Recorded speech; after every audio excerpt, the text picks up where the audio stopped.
아, 예, 전주에, 이렇게 산 속에 있는 걸로 생각을 했어요. 그래서, 와보니까, 뜨겁습니다. 뜨겁고, 아름답고, 성령 충만한 교회로, 인도하셔서 설교하게 하신 하나님께 영광을 돌립니다. 예수 믿는 삶이 세상 사람들의 삶보다 즐겁고 기쁜 삶인 건 맞습니다. 그렇죠? 그런데 보면 예수 믿는 사람들이 주의 길을 가는 과정 속에서 세상 사람들보다 좀 더 이렇게 힘든 모습들이 보여요. 그렇죠?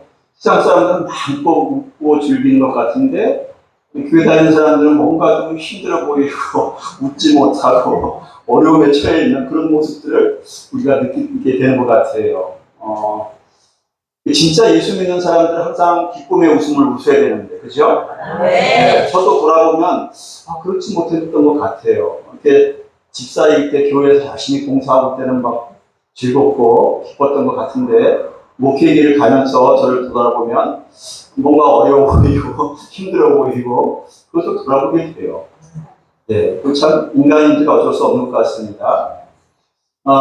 오늘 이 본문 창세기 19장에 보면 웃음과 기쁨의 그 잔치의 모습이 있어요.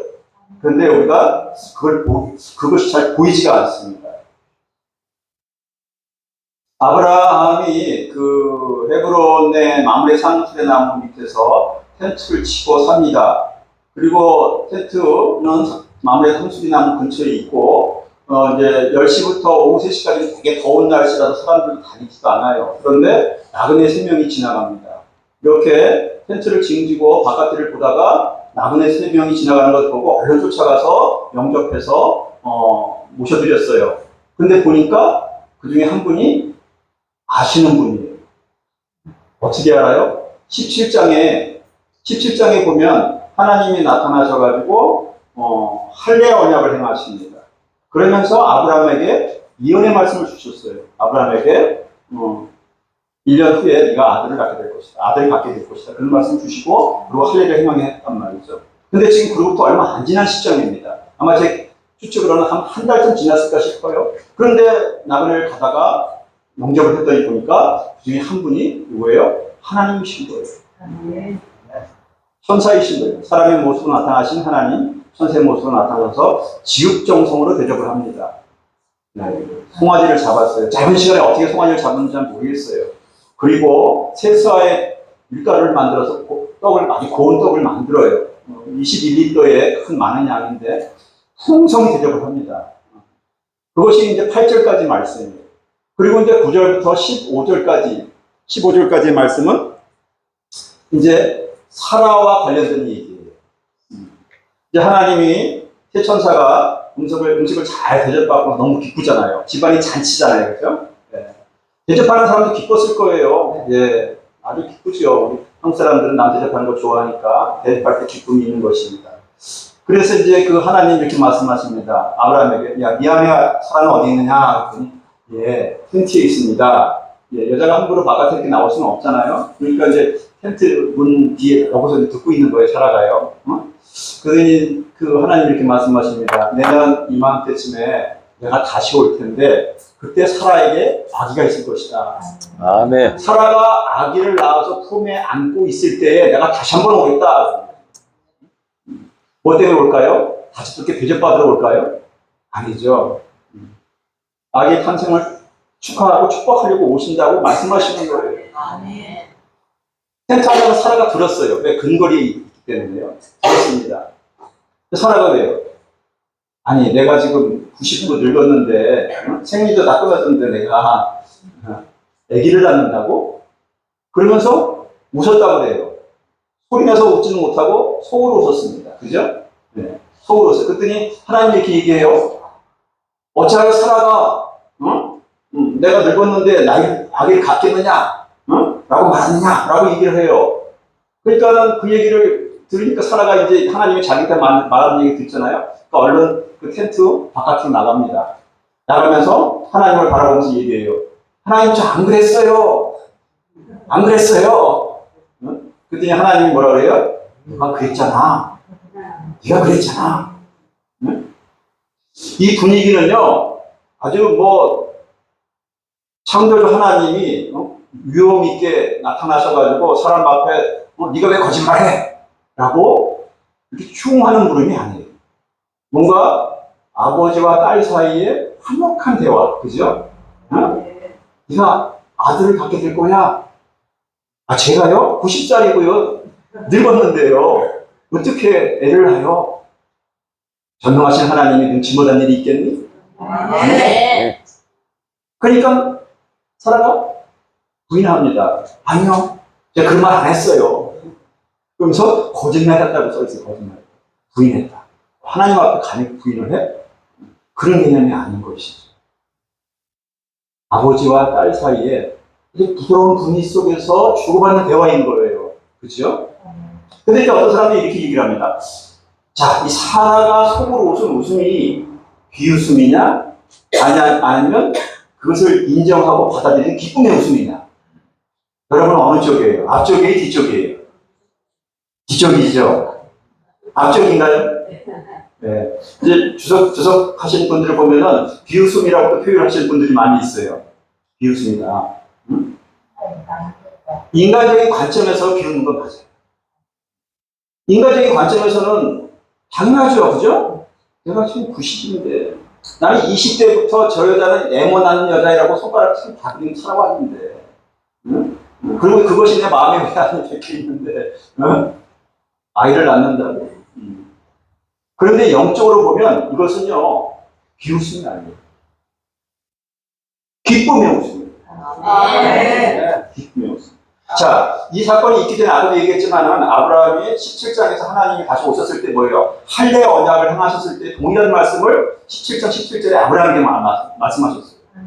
그랬더니 아브라함의 반응은 뭐예요? 17장 17절에 보면요. 속으로 웃었다고요.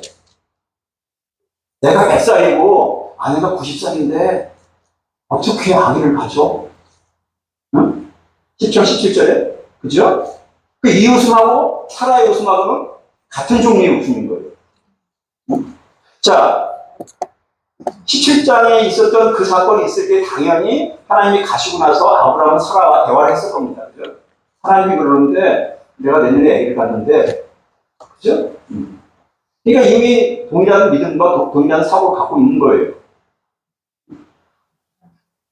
그러면 아브라함의 그 믿음은 아브라함의 웃음은 사라의 웃음과 동일한 웃음이고 사라의 웃음이 아브라함의 웃음이 비웃음이면 사라의 웃음이 비웃음인 거예요. 그렇죠? 근데 아브라함의 웃음을 성경에서는 뭐라고 얘기를 하냐면요. 아브라함의 웃음을요. 성경에서 로마서 4장 19절에 보면 이렇게 얘기를 합니다. 그가 백세나 되어 자기 몸이 죽은 것 같고 사라의 태가 죽은 것 같음을 알고도 믿음이 약하여지지 아니하고 믿음이 없어 하나님의 약속을 의심하지 않고 로마서 4장 19절 예, 하반절이 이렇게 표현하고 있습니다. 그러니까 아브라함이 뭐예요? 표현은 지금 여기서 이렇게 비웃은 것 같이 표현하지만 사실은 믿음을 받아들였다는 거예요. 네. 믿음을 받아들이는 거예요. 사실은요, 아브라함과 사라는요, 선지자입니다. 우리의 평범한 자연인들 보지만 선지자예요. 네? 믿음의 계보로 내려온 자예요. 노아의 10대손입니다. 노아의 10대손, 직계 후손이고요. 노아가 홍수에 350년을 살았는데, 과연 아브라함하고 노아하고 만났을까요? 58년을 같이 살았어요.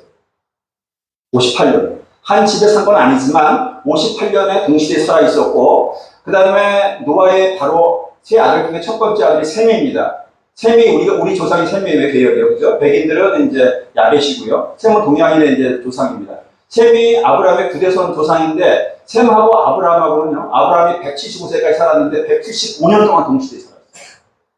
뭘 생각할 수 있습니까? 아담으로부터 노아를 통해서 내려오는 하나님의 복음. 원시복음이 이들에게 증거가 됐고 이들은 그 원시복음을 붙잡고 사는 거예요. 원시복음이 뭐예요? 사과 먹고서 먹지 말라고 먹고 나서 하나님께서 천국 법정, 에덴 동산의 법정에서 선고를 하시거든. 남자는 평생 땀 흘리면서 너는 먹고 살아야 돼. 여자는 너는 애를 낳으면서 고통 가운데 살면서 남자를 사모하고 순종해야 돼. 그래서 사단에게 하는 것이 3장 15절 그 말씀입니다. 그 원시복음이라고 얘기하죠.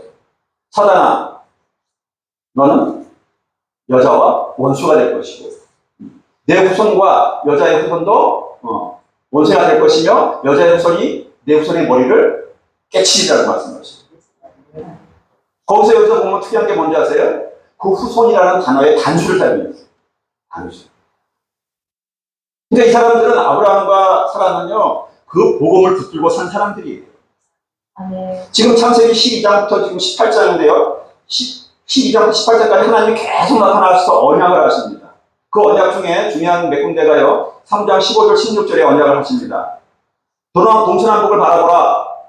롯하고 헤어지고 나서요. 동서남북을 바라보라. 보이는 이 땅을 너와 내 후손에게 주리라. 그리고 네 후손이 티끌같이 많을지라도 네 후손이 티끌같이 많아질 것이다. 이렇게 말씀하시고.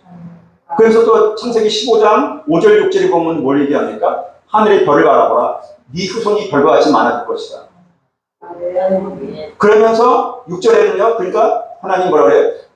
아브라함이 이를 믿음으로 하나님이 이를 믿음으로 받아들이니라 이렇게 얘기하셨어요. 아브라함이 여호와를 믿으니 이를 그의 의로 여기셨다. 그러니까 아브라함이 다 믿은 거예요. 네 자손이 하늘의 별과 같이 많아질 것을 믿었고 그 다음에 가나안, 보이는 가나안도 하나님 너에게 주실 것이다 하는 것을 믿음으로 받아들인 것이죠. 그런데 특이한 것은요. 여기서 이 내 자손이라고 할 때 이 자손이 아브라함의 입장에서는 뭐예요? 태어날 이삭인 거예요. 그죠? 다 단수로 표현을 하고 있습니다. 내 자손이. 근데 내 자손이 하늘의 별과 같이 많아질 것이다 라고 얘기하는 거예요. 이삭의 후손이 하늘의 별과 같이 많아질 것이다. 근데 이것은 영적으로는요. 독생자 예수 그리스도의 후손이 하늘의 별과 같이 많아질 것이다 라고 하는 말씀을 아브라함이 믿음으로 받아들입니다. 이해는 잘 안 되죠. 근데 갈라디아서 3장 16절에 이렇게 말씀하십니다. 이 약속들은 아브라함과 그 자손에게 하신 것인데 여럿을 가르쳐 내 자손들이라 하지 아니하시고 한 사람을 가르쳐 내 자손이라 하셨으니 이 사람은 곧 그리스도라는 거예요. 그리스도. 그러니까 하나님이 아브라함에게 말씀하셨던 그 예언의 말씀이 내 독자, 내 아들 단수로 사용해서 말했는데 이 단수가 바로 뭐예요? 예수 그리스도라고 로마서에서 갈라디아서에서 풀어서 사도 바울이 얘기하고 있는 것이죠. 그러니까 아브라함과 사라는요 자기 후손이 하늘의 별과 같이 많아질 것을 믿었어요. 그것이 이삭이라고 믿었어요. 근데 그것이 나중에는요 예수 그리스도라고 믿었어요. 예수 그리스도의 후손이 하늘의 별과 같이 많아질 것이라고 믿은 것이죠. 뭘 보고 알 수 있냐면요 이삭이요 아브라함이 자기 독자 이삭을 데리고 가서 어떻게 해요? 하나님이 제물을 바치라 그랬잖아요. 그러니까는 아무 금소리 없어요. 아무 금소리 없고 아침에 새벽같이 일어나가지고 모리아산으로 갑니다. 그 모리아산이 어디냐면 지금의 예루살렘 성전이 세워진 그곳이에요. 그 옛날에 2000년 예수님 나시기 2000년 전의 얘기입니다. 그 모리아산으로 이삭을 끌고 가서 없어 죽이려고 해요. 조금도 주저함이 없습니다. 우리는 그걸 보고서 아브라함의 대단한 믿음을 얘기하잖아요. 근데 아브라함은 뭘 믿었냐면요 하나님이 자기 이삭을 죽은 자 가운데 다시 불러내실 것이라고 믿었다고요. 하나님은, 그러니까 아브라함이 믿은 하나님은 어떤 하나님이냐면 죽은 자를 살리시는 자요, 없는 것을 있는 것 같이 부르시는 자라고 하는 고백을 했어요. 그러니까 아브라함은요, 이삭을 죽일 수 있었던 거예요. 뭘 바라봤어요? 먼 훗날 자기 후손 가운데 예수가 구세주가 메시아가 나타나실 것이고 그 원시복음을 이루실 사단의 머리를 깨우실 그 한 아들, 한 씨가 나타날 것인데 그것을 아브라함은 믿었던 거예요. 그래서 그렇게 드릴 수 있었던 것이죠. 요한복음 8장 56절은요. 아브라함이 그런 믿음이었다라고 하는 것을 누가 증거를 하냐면 예수님이 증거를 하십니다. 요한복음 8장 56절에 이렇게 얘기합니다. 너희 조상 아브라함은 나의 때 볼 것을 즐거워하다가 보고 즐거워했느니라. 아브라함이 예수님의 때를 봤다고? 근데 그때 그때 뭐냐 그게 복수로 되어 있잖아요. 그때 단수로 짧은 시간을 얘기하고 있습니다. 그러니까 아브라함은 예수 그리스도께서 십자가에 달리시고 부활하시는 사건을 봤어요. 그걸 고대했다고 해요. 그리고 보고서 기뻐했다고 얘기하고 있습니다. 그러니까 아브라함은 예수 그리스도의 십자가 죽음과 부활을 바라보고 사는 거예요. 사라도 마찬가지인 것이죠. 심지어 아브라함은요, 가나안 땅을 주시겠다고 하나님이 언약하셨지만 이 가나안 땅 예루살렘에 세워지는 성전을 바라본 게 아니라 이 가나안 땅은 나그네 삶으로 인식을 했고요. 하나님이 세우신 성, 새 예루살렘 성을 바라보고 살았다고 말씀하고 있습니다. 우리도 마찬가지잖아요. 우리 이 땅을 바라보고 사는 분들이 아니잖아요. 그죠? 새 예루살렘 성을 바라보고 사는 사람들입니다. 그러니까 결국은 아브라함과 이삭은 예수 그리스도를 바라보면서 기뻐할 수 있었던 것이죠. 1년 후에 자식이 태어날 것이다 했을 때 그 웃음은 속으로 웃는 웃음이에요. 복합적인 웃음입니다. 인간적인 측면에서의 웃음은 비웃음이지만 영적으로 내 신앙을 소망하는 그 입장에서의 웃음은 그것은 뭐예요? 이제 하나님이 그토록 원하셨던 구속사가 나의 아들을 통해서 내 후손이 예수 그리스도를 통해서 이루어질 것이라고 하는 그 기쁨, 그 웃음이었던 것이죠. 깊은 영적인 웃음이 거기에 숨어 있었던 것이에요. 요한복음 15장 11절에는 예수님께서 이렇게 말씀하십니다. 내가 이것을 너희에게 이르면 내 기쁨이 너희 안에 있어 너희 기쁨이 충만하기를 원하노라. 그러니까 예수님은 기쁨을 갖고 계셨어요. 그 기쁨은 뭡니까? 예수님이 갖고 있던 기쁨은 하나님 사랑, 이웃 사랑, 자기 백성 사랑하는, 자기 형제 사랑하는 것이죠. 그래서 그 하나님의 그 기쁨, 그리스도의 기쁨이 너희 가운데 충만하기를 원한다. 이렇게 말씀하셨어요. 그러니까 하나님과 예수 그리스도의 기쁨은 결국은 뭐냐면 우리 모든 백성들이 구원받고 하나님이 계신 집에 돌아가서 항상 하나님과 예수님과 기뻐하고 사랑하고 또 함께 구원받은 백성들과 함께 사랑하는 것이었어요. 그러니까 그것을 우리가 누리기를 원하신다고 하나님 예수님이 말씀하시는 것이죠. 그래서 요한복음 12장 2절에 보면 이렇게 말씀하십니다. 믿음의 주요 온전케 하신 인 주를 바라보자. 그는 그 앞에 있는 기쁨을 위하여 십자가를 참으사 부끄러움을 개의치 아니하시더니 하나님 보좌 우편에 앉으셨느니라. 십자가 앞에 고난과 고통이 있는데 십자가 앞에 기쁨이 있는 걸 봤대요. 그 기쁨이 뭐냐면요. 보좌 위에 앉아서 심판주로 오시는 기쁨이 아니고 보좌 우편에 앉아서 옆에 하나님 계시고 나는 보좌 왼편에 앉아있어요. 거기서 어떤 기쁨이냐면 구원받은 백성들, 자기 형제들. 예수님은 어떻게 보면 맏형이시에요. 그 형제들이 그 천국에 다 모여서 집안잔치 하면서 사랑 가운데 서로 포옹하면서 한 보좌에 앉아있는 모습. 그걸 바라보신 거예요. 그것이 어떻게 보면 최상의 기쁨이며 최상의 웃음의 조건이 되는 것이죠. 아브라함과 사라는 그것을 다 봤던 것이에요. 우리도 만약에 이 세상 살면서 기쁠 것이 없고 웃을 것이 없지만 영적으로 바라본다면 천국 가서 보좌에 함께 앉아서 형제를 사랑하고 예수를 사랑하고 하나님 아버지를 사랑하는 그 마음이 지금은 작습니다. 그것이 성령 충만으로 말미암아 가득 찬 상태에서 사랑하는 마음으로 서로 바라보며 포옹할 때 그 기쁨, 그것은 이 세상의 어떤 기쁨과도 비교할 수 없는 기쁨이라고 하는 것이죠. 어찌 보면 오늘 이곳에서 우리가 이렇게 기도하는 것은 왜 그렇습니까? 그것을 바라보는 것 때문에 그런 거예요. 믿는 형제들, 믿는 목사님들, 집사님들, 믿음의 형제들이죠. 자매들이죠. 주 안에서 서로 사랑하는 거예요. 한 하나님을 모시고, 한 예수를 모시고, 기뻐하며 즐거워하는 것이죠. 그래서 오늘 이 자리에 모여서 우리가 이렇게 기도하는 것입니다. 왜냐하면 그 사랑하는 마음, 기뻐하는 마음, 그 불꽃이 꺼지지 말라. 성령의 불꽃이 떨어지므로 말미암아 우리 가운데 하나님에 대한 사랑이 살아나고 이웃에 대한 사랑이 살아나고, 그래서 세상에 어떠한 물질적인 문제가 마을간에 양이 없고 소가 없어도 밭에 곡식이 없어도 그래도 그것 바라보고 기뻐할 수 있는, 그것이 어찌 보면 우리 예수 믿는 사람이 가장 기뻐하고 즐거워할 수 있는 최상의 선물이 아닌가 생각합니다. 여러분 이 시간 이곳에 그 기쁨이 넘쳐나시기를 주님의 이름으로 축원을 드립니다. 하나님 감사합니다. 영광 받아 주시옵소서. 우리 마음속에 기쁨, 즐거움 넘치게 하여 주옵소서. 아버지 이곳에 성령의 불이 임하게 하여 주옵소서. 예수님의 이름으로 감사하며 기도드렸습니다. 아멘.